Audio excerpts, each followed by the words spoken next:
नमस्कार, सनातन विचार में आपका स्वागत है।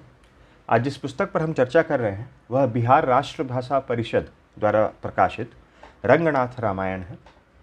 राजा गोनबुद्ध रचित, मूल तेलुगु से अनुदित।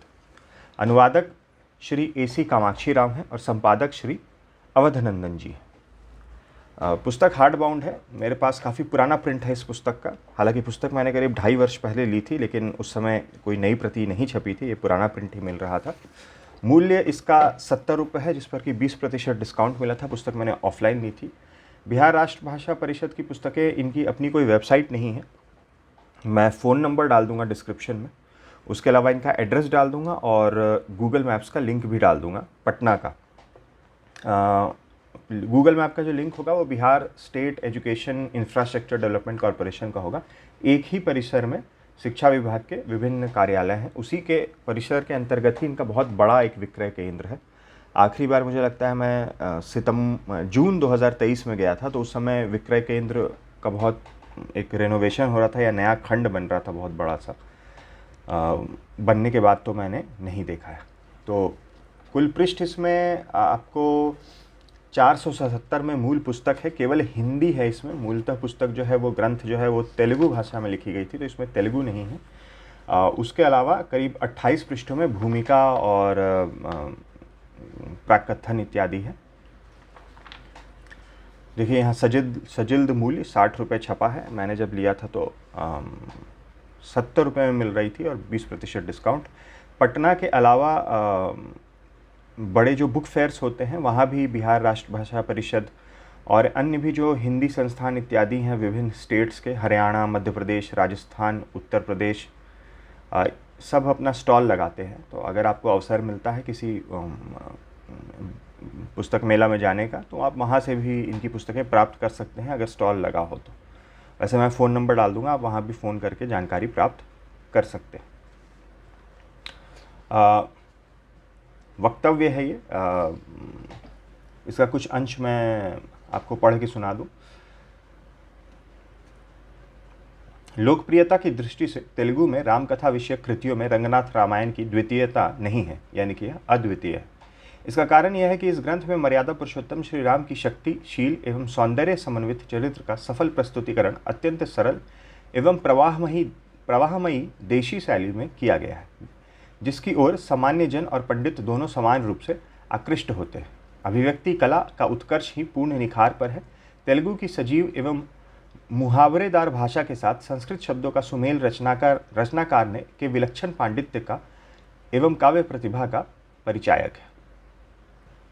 रामकथा की प्राचीनतम परंपरा में रंगनाथ रामायण को ग्रंथ की गुणवत्ता, भूयसी महनीयता के कारण अपूर्व गौरवास्पद स्थान प्राप्त है। प्राच्य एवं प्रतीच्य विद्वानों एवं अनुसंधायकों को भारत के सामासिक संस्कृति का सर्वांगीण स्वरूप जानने के लिए इस ग्रंथ से अति महत्वपूर्ण उपादान प्राप्त हो सकेंगे। तो एक ब्रीफ इंट्रोडक्शन है रंगनाथ रामायण का इसमें। बिहार राष्ट्रभाषा परिषद से रंगनाथ रामायण और कंब रामायण दोनों का ही हिंदी अनुवाद प्रकाशित होता है। ऑनलाइन में देख लूँगा ये पुस्तक उपलब्ध है कि नहीं। अगर एग्जॉटिक इंडिया वगैरह पर होगी तो मैं लिंक डाल दूँगा। बिहार राष्ट्रभाषा परिषद के अलावा भुवनवाणी ट्रस्ट से भी रंगनाथ रामायण प्रकाशित होती है, तो मैं उसका भी लिंक डाल दूंगा। क्योंकि बिहार राष्ट्रभाषा परिषद से जो ये पुस्तक है, ये अगर आप पटना में हो तब तो आप आसानी से प्राप्त कर सकते हैं। अगर आप पटना में नहीं हैं तो थोड़ा सा कठिन हो सकता है। ऑनलाइन मैं चेक कर लूँगा, ऑनलाइन अगर उपलब्ध है, मगर मूल्य पता नहीं क्या होगा। हो सकता है मूल्य बहुत अधिक हो, और ऑफलाइन भी मूल्य हो सकता है बढ़ गया हो। क्योंकि जब मैं पिछली बार वहाँ गया था तो उन्होंने बताया था कि कुछ प्रिंटर्स के साथ इशू चल रहा है। चूँकि मूल्य जो है, आप जैसे पिछले वर्ष पुस्तकों के मूल्य बहुत बढ़े हैं, क्योंकि इंक और पृष्ठ दोनों के मूल्य बहुत बढ़ गए हैं, तो वही उनका प्रिंटर्स के साथ कुछ जो छापते हैं उनकी पुस्तकें, उनके साथ कुछ नेगोशिएशन चल रहा था कि इतने कम मूल्य पर अब हम पुस्तकें नहीं छाप सकते हैं। तो वो हो चुका था जब मैं पिछली बार गया था। तो तब उन्होंने कहा कि कुछ पुस्तकें जो आउट ऑफ प्रिंट हो गई हैं वो अब छप के नए प्रिंट से निकलेंगी, तो आपको एक नई पुस्तक भी मिल सकती है। और अगर उनके पास स्टॉक में पुराना प्रिंट होगा तो फिर यही मिलेगी। यहाँ पे वक्तव्य है। वक्तव्य में जो अनुवादक महोदय हैं और जिन्होंने भूमिका लिखी है उनका कुछ परिचय दिया गया है। मूल रंगनाथ रामायण में 64 के संबंध में मद्रास विश्वविद्यालय के विद्वान रीडर एवं तेलुगु विभाग के अध्यक्ष श्री नीडदवोल्लु वेंकट राव ने अपने परिचय में जो उद्गार प्रकट किए हैं वो इसी ग्रंथ में अन्यत्र देखने को मिलेंगे। फिर इस ग्रंथ के अनुवादक श्री AC कामाक्षी राव ने भी अपनी भूमिका में तेलुगु साहित्य का विवेचन करते हुए इस ग्रंथ की महत्ता पर जो कुछ प्रकाश डाला है वह अलम है, और भूमिका बहुत ही अच्छी भूमिका है। और तेलुगु साहित्य के बारे में इतनी बढ़िया जानकारी मिलती है और इतने अच्छे से इन्होंने कालखंड अनुसार और क्या क्या फेज़ आए तेलुगु साहित्य में, सनातन धर्म से संबंधित ही ग्रंथों के संदर्भ में, धर्म से धार्मिक ग्रंथों का ही किस प्रकार से साहित्य में और फिर किस प्रकार से साहित्य बदला, बहुत बहुत बहुत अच्छे से इन्होंने उसमें बताया है। तो अगर किसी को जानकारी ना हो तो संक्षेप में इस भूमिका को पढ़ के बहुत कुछ ज्ञान प्राप्त होगा तेलुगु साहित्य के संदर्भ में।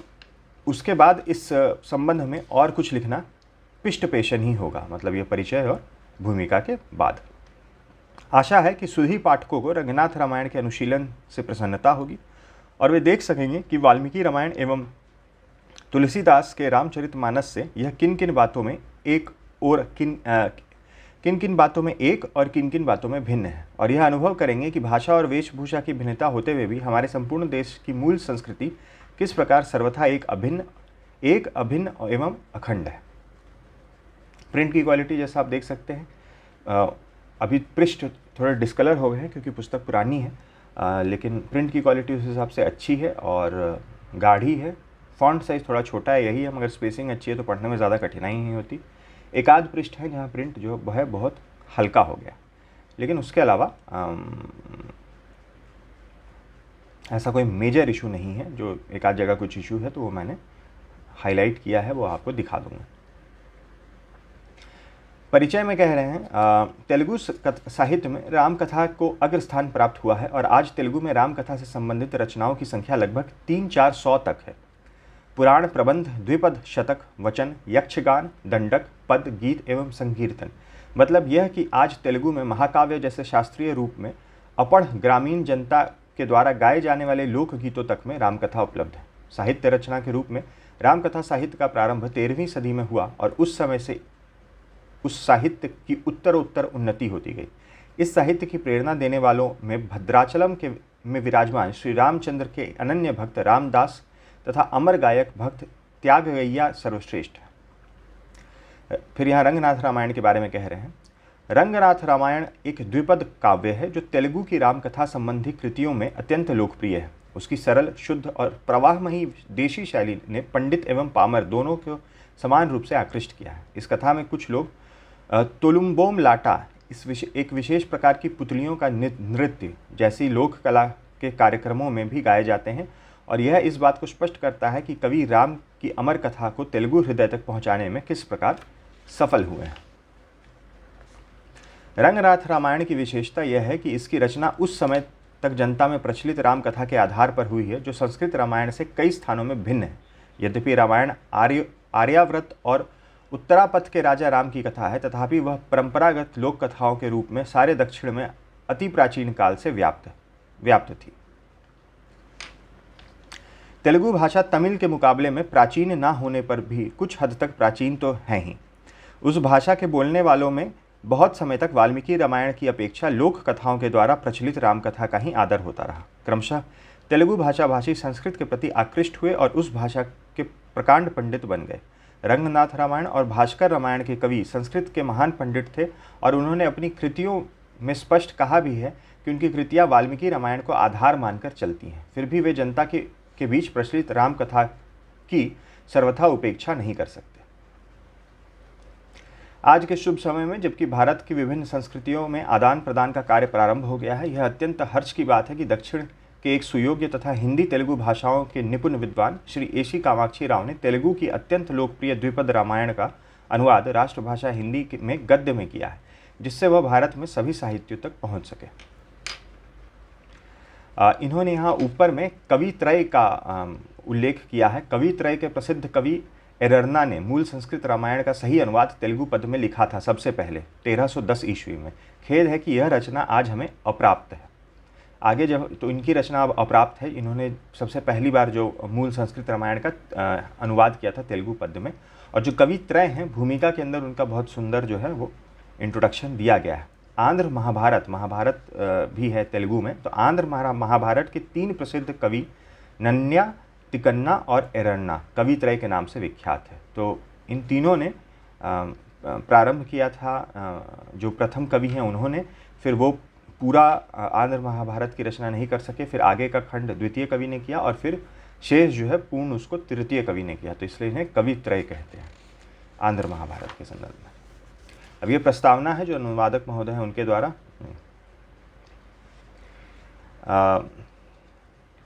तेलुगु भाषा के बारे में कह रहे हैं कि पूर्व की इटालियन भाषा इसे कहते हैं, क्योंकि यह भाषा अधिक संगीतमय होने की क्षमता रखती है। और उसका कारण ये बता रहे हैं कि वैसे तो इसके 3 नाम हैं, तेलुगु, तेनुगु, आंध्रमु, किंतु तेलुगु शब्द का ही अधिकाधिक प्रयोग होता है। तेलुगु अजंत भाषा है। प्रायः इसके सभी शब्द स्वरांत और विशेष रूप से उकारांत होते हैं, जैसे कि संतोषमु, साहसमु, नीनु, नेनु, तो उकारांत होते हैं, स्वरांत होते हैं। उस वजह से ये कह रहे हैं कि ये संगीतमय होने की क्षमता रखता है और विदेशी विद्वानों ने इसे पूर्व की इटालियन भाषा कहा। यहाँ पर साहित्यिक भाषा तेलुगु साहित्य के बारे में ही बहुत इन्होंने अच्छा विवेचन किया है। कुछ यहाँ पर एग्जाम्पल भी दिए हैं अन्य ग्रंथों से। ठेठ तेलुगु और संस्कृत बहुत तेलुगु के उदाहरणों को देखने में इन दोनों में अंतर स्पष्ट हो जाता है। तो ठेठ तेलुगु बता रहे हैं, तो ये देवनागरी लिपि में ही तेलुगु के कुछ गद्य जो है वहाँ पे लिखे गए हैं। तेलुगु साहित्य के बारे में कह रहे हैं, महाकवि नन्या का आंध्र महाभारत तेलुगु साहित्य के उपलब्ध काव्य ग्रंथों में सबसे अधिक प्राचीन है। इसकी रचना 11वीं शताब्दी के मध्य में हुई थी। फिर उसके बारे में कह रहे हैं, और फिर तेलुगु साहित्य को इन्होंने 5 युगों में विभाजित किया है: पुराण युग, श्रीनाथ युग, प्रबंध युग, दक्षिणाद्र युग और आधुनिक युग।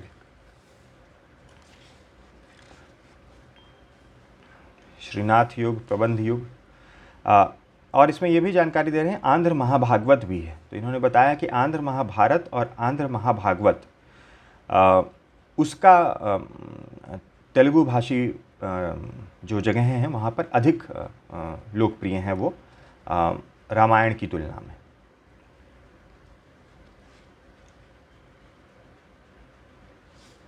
फिर प्रबंध काव्य के बारे में बता रहे हैं, किसी पौराणिक, ऐतिहासिक अथवा काल्पनिक प्रेमाख्यान को आश्रित कर आवश्यकता तथा औचित्य की दृष्टि से उसे घटा बढ़ाकर अपनी प्रतिभा एवं कला कौशल के अनुसार तेलुगु की मुहावरेदार भाषा में तेलुगु जनजीवन को प्रतिबिंबित करते हुए जिस कलाकृति का निर्माण कवि करता है उसे प्रबंध काव्य कहते हैं। प्रबंध अगर आप फॉलो करते होंगे तो ये शब्द जो है आपने कई बार सुना होगा, ऑनलाइन भी ऑफलाइन भी। यहाँ फिर कवित्रय का जो है वो उनका उल्लेख आया है। मुख्यतः यहाँ तेलुगु साहित्य के ऊपर ही चर्चा है। रामायण, महाभारत और भागवत पुराण भारत की सांस्कृतिक एकता को सुरक्षित रखने वाले महत्वपूर्ण ग्रंथ हैं। रामायण की कथा नित्य नवीन है, उस प्रकार से यहाँ टिप्पणी की है। प्रबंध के रूप में प्राप्त होने वाले काव्यों में अधिकतर काव्य वाल्मीकि रामायण के सरस अनुवाद मात्र हैं। रंगनाथ रामायण तथा मूल रामायण ही 2 ऐसे प्रबंध काव्य हैं जो स्वतंत्र रचना कहे जा सकते हैं। इन दोनों की कथा यद्यपि प्रधानतया वाल्मीकि रामायण को आधार मानकर चली है, तथापि काव्य रचना के लक्ष्य में, कथा वस्तु के विधान में, वर्णनों में तथा चरित्र चित्रण में नवीनता है। इन दोनों में मूल रामायण आकार में छोटी है। रंगनाथ रामायण ही आंध्र देश में अधिक लोकप्रिय है। इसके रचना काल तक जनता में प्रचलित रामकथा संबंधित कई ऐसे प्रसंग इस रामायण में मिलते हैं जो वाल्मीकि रामायण में नहीं मिलते। अब तक रामकथा संबंधित कितने प्रबंध काव्य उपलब्ध हुए, उनमें यही सबसे प्राचीन काव्य है। रंगनाथ रामायण संबंधी चर्चा प्रारंभ करने से पहले हम एक विषय स्पष्ट कर देना आवश्यक समझते हैं। जिस प्रकार तुलसी रामायण यानी कि रामचरितमानस उत्तर भारत में लोक जीवन के पोर पोर में व्याप्त होकर उसके पारिवारिक, सामाजिक, राजनीतिक एवं सांस्कृतिक जीवन को प्रभावित कर सकी, उसी प्रकार और उसी मात्रा में तेलुगु भाषा भाषियों के जीवन में तेलुगु रामायण प्रभावित नहीं कर सकी। आंध्र जनता के बीच यह कार्य आंध्र महाभारत और आंध्र महाभागवत ने किया। इन दोनों ग्रंथों ने तेलुगु प्रदेश में लोक जीवन को प्रभावित ही नहीं बल्कि अनुप्राणित भी किया है। तुलसी रामायण हिंदी भाषा भाषियों के लिए एक साथ धर्म ग्रंथ, पुराण, नीति शास्त्र, समाज शास्त्र तथा लोक जीवन का पथ प्रदर्शक है। तेलुगु प्रदेश में वह स्थान तेलुगु रामायण को नहीं बल्कि तेलुगु भागवत को प्राप्त है। तेलुगु भाषा भाषियों के लिए आंध्र महाभारत एक साथ धर्मशास्त्र, वेदांत ग्रंथ, नीति ग्रंथ, महाकाव्य और इतिहास है।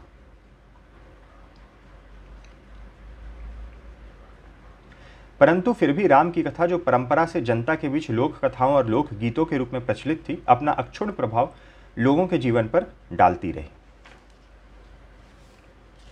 इस प्रकार से बहुत ही डिटेल्ड इन्होंने यहाँ पर अभी चर्चा की है। काफ़ी जानकारी प्राप्त हो जाती है यहाँ से। अब एक स्थान पे कुछ पॉइंट्स लिखे गए हैं जो अंतर हैं रंगनाथ रामायण और श्री वाल्मीकि रामायण में।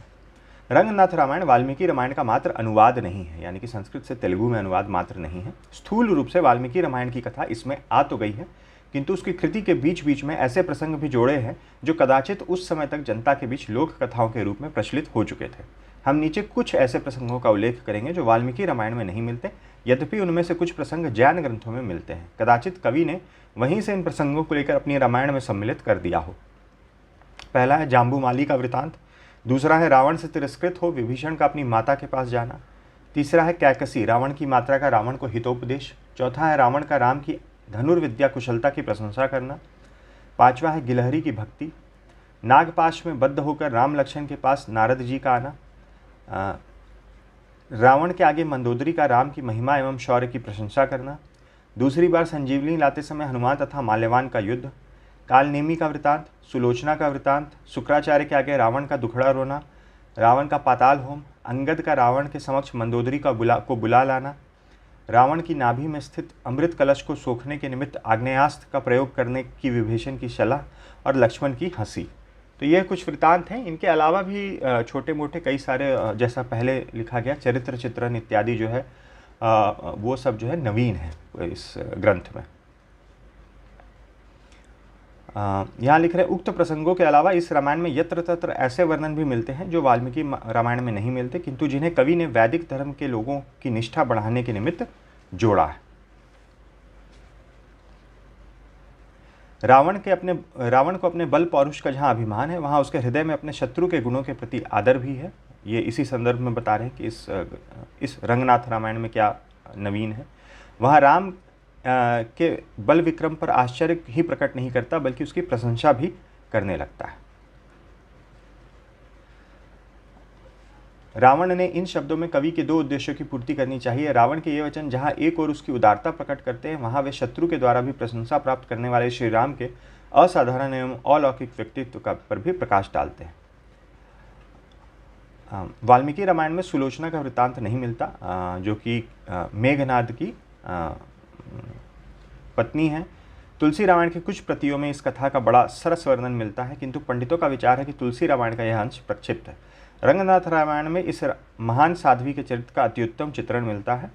बंगला कवि माइकल मधुसूदन ने अपनी रचना मेघनाथ वध में सुलोचना के चरित्र को विशेष प्रधानता दी है और उस वीर एवं सती साध्वी स्त्री का एक काव्य चरित्र उपस्थित किया।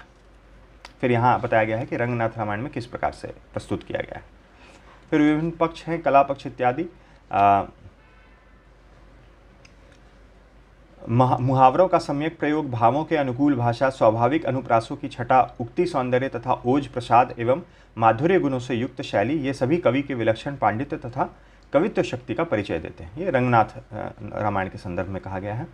फिर अनुवाद के बारे में कह रहे हैं कि तेलुगु और हिंदी दो भिन्न भिन्न भाषा परिवारों की भाषाएं हैं और उनके अपने अपने मुहावरे हैं। मुहावरों का अनुवाद तो हो नहीं सकता। हाँ, यह प्रयत्न अवश्य हो सकता है कि तेलुगु मुहावरे का मिलता जुलता हिंदी मुहावरा का उपयोग किया जाए। फिर भी अनुवाद ही है। अनुप्रास, यमक आदि अलंकारों का सौंदर्य और उक्ति व्याचित्य आदि अनुवाद में लाना कठिन है। फिर कुछ उदाहरण दिए गए हैं। फिर भी अनुवादक ने मूल के प्रति निष्ठा बरतते हुए यथासंभव मूल रचना की सुंदरता को अनुवाद में लाने की भरपूर चेष्टा की है। उसे कहाँ तक सफलता मिली है, इसका मूल्यांकन करना सहृदय पाठकों का काम है। यहाँ समाप्त हो जा रही है। विषय अनुक्रमणिका बहुत ही विस्तृत है। बालकांड है। बालकांड के अंदर यहाँ 38 जो हैं अध्याय दिए गए हैं। अयोध्या कांड है। अयोध्या कांड के अंदर फिर 31 अध्याय हैं। अरण्य कांड है, उसमें 28 अध्याय हैं। किष्किंधा कांड है, उसमें 23 अध्याय हैं। सुंदर कांड है, उसमें भी 23 अध्याय हैं। युद्ध कांड है, फिर जो सबसे बड़ा कांड है उसमें 169 अध्याय हैं और इसमें 6 ही कांड हैं इस ग्रंथ में, रंगनाथ रामायण में। तो यहाँ से श्री रंगनाथ रामायण बाल कांड प्रारंभ हो रही है पुस्तक। प्रथम तो स्तुति है।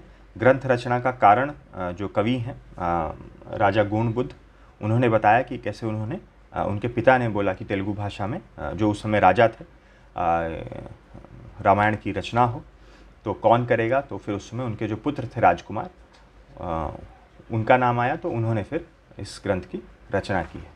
और फिर यहाँ तीसरे अध्याय से कथा का प्रारंभ हो जाता है।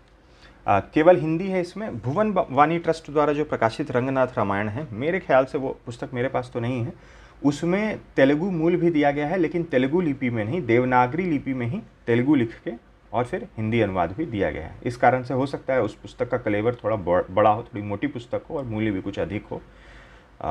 मैं उसका भी लिंक तो डाल ही दूंगा, तो आप ऑनलाइन एक बार देख लीजिएगा। भुवन वाणी ट्रस्ट की पुस्तकें ऑनलाइन कुछ अधिक उपलब्ध हैं और इसका भी लिंक प्रयास करूंगा कि मुझे ऑनलाइन मिल जाए। एग्जॉटिक इंडिया पे हो सकता है मिल जाए। पृष्ठ देख ही सकते हैं, पुस्तक पुरानी हो गई है। कुछ पृष्ठ ऐसे हैं जहाँ कीड़ों ने थोड़ा खा के छेद कर दिया है, लेकिन उससे पढ़ने में, अर्थ समझने में कहीं ऐसा हुआ कि कोई ऐसी कठिनाई नहीं हुई। एक जगह अनुवाद है जो मुझे थोड़ा प्रसंग से अलग लग रहा है, कुछ हो सकता है छपाई में गलती है या क्या हुआ है, मुझे नहीं समझ में आया, क्योंकि मूल यहाँ नहीं है और मूल वैसे भी तेलुगु में होता तो मुझे समझ में आता नहीं। तो हाईलाइट तो मैंने किया है यहाँ पे। पृष्ठ संख्या है ये 52 बालकांड के अंतर्गत ही है। ये ऋषि विश्वामित्र के बारे में चर्चा हो रही है और उन्हीं का कुछ आख्यान सुनाया जा रहा है। उसमें रंभा और इंद्र का संवाद हो रहा है। उसमें रंभा कह रही हैं इंद्रदेव से, हे सचिनाथ, मैं आपसे क्षमा चाहती हूँ, मैं ऐसे महामूर्ख की तरफ आंख उठाकर भी नहीं देख सकती। आपके चरणों का सौगंध खाकर कहती हूँ, ऐसा मूर्ख कौन होगा जो जानबूझकर आग में कूद पड़े। तो ये जो महामूर्ख लिखा गया, ये मैं श्योर नहीं हूँ कि इसका क्या अर्थ है। यहाँ पर ये महामूर्ख ही लिखा जाना चाहिए था या कुछ गलत है, कुछ गलत छप गया है। ज़्यादा इस प्रकार की ऐसी कोई त्रुटियाँ नहीं है। ये त्रुटि भी है कि नहीं मुझे नहीं पता, मगर कहीं कहीं संपादक ने ऐसा फुटनोट्स दिए हैं, कम ही हैं, मतलब 5-10 होंगे पूरे ग्रंथ में। अब जैसे यहाँ सीता और राम का विवाह, ये अध्याय संख्या 36 है बालकांड के अंतर्गत ही, तो वहाँ जो विवाह का वर्णन हो रहा है तो उसमें भी लिखा गया है गुड़ तथा जीरा मिलाकर वधू और वरों के सिर पर रखा गया। तो यहाँ फुटनोट में लिख रहे हैं कि आंध्र देश में विवाह के समय शुभ मुहूर्त में वर कन्या के सिरों पर गुड़ और जीरा मिलाकर रखने की प्रथा है, यह शुभ माना जाता है। तो एक उसकी झलक एक तरह से हमें रंगनाथ रामायण में भी मिल रही है। इसी प्रकार यहाँ भूगोल का जो कुछ विवरण आया है वनवास की यात्रा के समय, उसमें भी संपादक थोड़ा सा कुछ कन्फ्यूजन सा है मूल ग्रंथ में।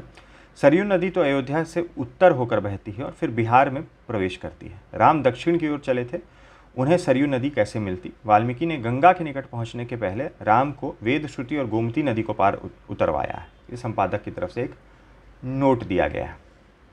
यहाँ पर एक आख्यान आ रहा है जहाँ लक्ष्मण जी ने निद्रा देवी से कहा कि आप 14 वर्ष के लिए मुझे त्याग दें, और उस समय दिन रात उर्मिला पर हावी होकर रहे। तो इसलिए लक्ष्मण जी कभी नहीं सोए थे और उर्मिला जो है वह 14 वर्षों तक सोती रही थी। हाँ, ये एक पृष्ठ है। इस प्रकार के 2 सेक्शन आते हैं जहाँ पे छपाई जो है काफ़ी हल्की हो जाती है। देखिए यहाँ पे गाढ़ी है, यहाँ पे हल्की है, लेकिन फिर भी पढ़ने लायक है, पढ़ा जा सकता है, ऐसा कोई कठिनाई नहीं है। सिर्फ 2 ही ऐसे पृष्ठ हैं। इस जगह पे मुझे लगता है कि कुछ मिसिंग है, या तो अनुवाद मिसिंग है या तो मूल ही मिसिंग था, लेकिन कुछ मिसिंग है। कुछ अंश जो हैं, कुछ लाइंस, कुछ पैराग्राफ जो हैं वो नहीं है। कारण कि सिंहिका वाला खंड आया है, तो अभी वही चल रहा है, आख्यान आया है। स्त्री ने भी उस कपिल कुलोत्तम हनुमान की बुद्धि की प्रशंसा करते हुए दिव्य रूप धारण करके बड़े स्नेह से आशीर्वाद दिया और कहा, शीघ्र ही तुम्हारा कार्य सिद्ध हो। अब ये पैराग्राफ समाप्त हो रहा है, उसका अचानक से आ जा रहा है। तब हनुमान समझ गया कि ये छाया ग्रहणी है और बिना भय के तुरंत सूक्ष्म रूप करके उसके उदर में प्रवेश किया। फिर उसने उसका उदर चीरकर उस दुष्ट, तो यहाँ कुछ मिसिंग है। दूसरा बात, जहाँ भी कोई कांड समाप्त हो रहा है तो वहाँ कवि ने विस्तार से अपना परिचय दिया है। हर कांड के अंत में अपने पिताजी का परिचय दिया है। उसके बाद उस कांड को पढ़ने के क्या फल होते हैं, क्या उस कांड की महिमा है, उसका वर्णन किया है। तो ये बड़ा, करीब 2 पैराग्राफ का बड़ा खंड होता है। अभी मैं किसी में आपको खंड में दिखा देता हूँ। ये किष्किंधा कांड है, अरण्य कांड, तो इसके अंत में होगा। जो कि यहाँ पे बहुत छोटा सा है, एक पैराग्राफ का है। अब देखिए जैसे यहाँ है, यहाँ से प्रारंभ हुआ, यहाँ पे अंत हुआ, कहीं कहीं इससे भी बड़ा है। आंध्र भाषा के सम्राट, श्रेष्ठ काव्य एवं आगम आदि के ज्ञाता, आचारवान, अपार धैर्य सागर, भूलोक निधि, गुण बुद्ध राजा ने अपने पिता महनीय गुण संपन्न मेरु पर्वत के समान धीर विट्ठल राजा के नाम पर आचंद्रार्क पृथ्वी पर स्थायी रहने वाली असमान तथा ललित शब्द तथा अर्थों से विलसित रामायण के अलंकार तथा भावों से भरे अरण्य कांड की रचना इस प्रकार की वह इस पृथ्वी पर आचंद्रार्क लोगों की प्रशंसा प्राप्त करती रहे। रसिक जनों को सतत आनंद देने वाली श्रेष्ठ आर्ष आदि काव्य रूपी इस पुण्य चरित्र को जो पढ़ेंगे या सुनेंगे, साम आदि वेद समूहों का आधार राम नाम रूपी चिंतामणि, नव भोग, परिहित बुद्धि, उन्नत विचार, परिपूर्ण शक्ति, राज्य सुख, निर्मल कीर्ति, नित्य सुख, धर्म में निष्ठा, दान में आसक्ति, चिरायु, आरोग्य एवं ऐश्वर्य सतत संप्राप्त होंगे, इस प्रकार से। और वही यहाँ पर बहुत ही छोटा सा है, तो पता नहीं मूल में भी ऐसा ही है, या क्योंकि ये बाकी हर कांड से यहाँ पे भिन्न है, तो मुझे लगा कि कुछ अंश यहाँ तो छपने में छूट गया है, या तो अनुवाद में छूटा है, या फिर मूल में ही हो सकता है पांडुलिपि में मिसिंग हो, या ऐसा कुछ हो। यहाँ भी कुछ स्टार मार्क देके इस प्रकार से क्लैरिफिकेशन दिया गया है कि मूल में यहाँ पर यमक अलंकार का प्रयोग हुआ था। इन सभी शब्दों के लिए तेलुगु में एक ही शब्द तोग का उपयोग होता है। कवि ने यहाँ इस शब्द का प्रयोग करके यमक अलंकार सिद्ध किया है। तो इस प्रकार से 6 कांड हैं ग्रंथ में। और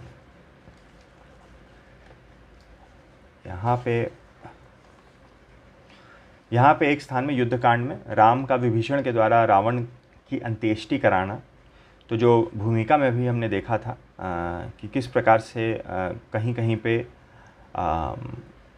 रावण जो है वो प्रभु श्री राम की प्रशंसा कर रहे हैं, और कहीं पे प्रभु श्री राम जो है वो रावण की भी एक आध जगह प्रशंसा कर रहे हैं। तो वैसा ही एक खंड यहाँ पे आया है, जब राम का विभीषण के द्वारा रावण की अंत्येष्टि कराना का अध्याय है, तो उसमें लिख रहे हैं, इस प्रकार विविध रीतियों से शोक संतप्त होने वाले विभीषण को देखकर काकुस्थ ने कहा, हे विभीषण, अब इन स्त्रियों का दुख दूर करो और तुम भी अब शोक करना छोड़ दो। युद्ध में शूर शत्रुओं पर आक्रमण करके उनके हाथों से मरते हैं और शत्रुओं को मारते हैं। समर में दोनों पक्षों की विजय तो होती नहीं, न जय पराजय ही स्थिर वस्तु है।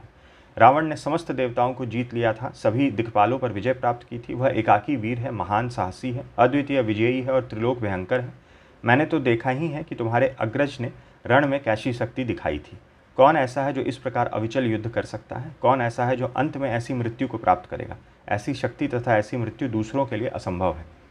हे अनग, तुम्हारा अग्रज कृतार्थ हुआ, अब शोक करने की आवश्यकता नहीं है। इसलिए आप धैर्य धारण किए हुए इस धनुजेश्वर की अंत्येष्टि क्रिया का प्रबंध करो। फिर आगे भी और वर्णन है, और भी अन्य जगहों पे इस प्रकार से वर्णन है। किसी प्रकार की अनुक्रमणिका आदि पुस्तक में नहीं है। पृष्ठ संख्या 477 पे ग्रंथ जो है वो समाप्त हो जा रहा है। और यहाँ भी देखिए, यहाँ से वो पुष्पिका प्रारंभ हो रही है। इस प्रकार आंध्र भाषा के सम्राट, और 2 पैराग्राफ में बड़ी सी पुष्पिका दी गई है। तो 470 पे ग्रंथ समाप्त हो जा रहा है। तो रंगनाथ रामायण के बारे में ये कुछ जानकारी थी। बिहार राष्ट्र भाषा परिषद द्वारा प्रकाशित है। वीडियो देखने के लिए बहुत बहुत धन्यवाद। मिलते हैं अगले वीडियो में।